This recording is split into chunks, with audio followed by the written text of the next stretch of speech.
પહેલા હોટેલના ભાવ વધ્યા છે। હોટેલની રૂમના ભાડામાં 400% સુધીનો વધારો થયો। મોટાભાગની જાણીતી હોટેલ્સ અત્યારે હાઉસફુલ થઈ ગઈ છે। રૂમના ભાડા 2000 થી લઈને 8000 સુધી પહોંચી ગયા છે।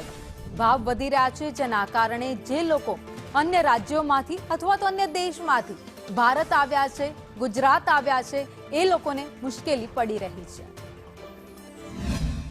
आज डिमांड एंड सप्लाई पर डिपेंड रहे छे। डिमांड વધારે हो तो ऑटोमेटिक रेट वधी, डिमांड घटी जाए तो रेट घटी जाए। आज मैचना हिसाबे डिमांड वधी गई, आखा अमदावाद में वधी गई, अमारे त्यां नहीं। दरेक होटलना रेट वधी गया है। हवे तमे 9 तारीखे आवशो तो एम रेट तमने ओछा थई जशे।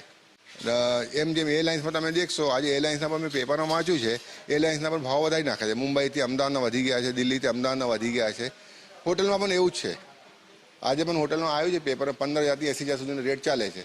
હોટલના રૂમ અત્યારે આપણે મેચ જે મોટેરા સ્ટેડિયમમાં આપી છે એના લીધે આખા અમદાવાદમાં હોટલના હાઈપ બહુ જ વધી ગયા છે। કોઈ ક્લાયન્ટ નોર્મલી 3 સ્ટાર 4 સ્ટારમાં જે 4-4.5 હજારમાં રૂમ લેતા હતા એ અત્યારે 12,000-15,000 નીચે રૂમ નથી।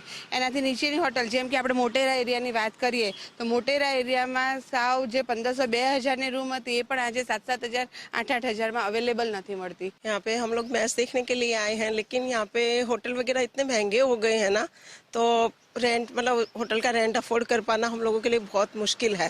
क्योंकि जो होटल यहाँ पे 1500 से 2000 के मिलते हैं वो अभी 8-8 हज़ार के बोल रहे हैं।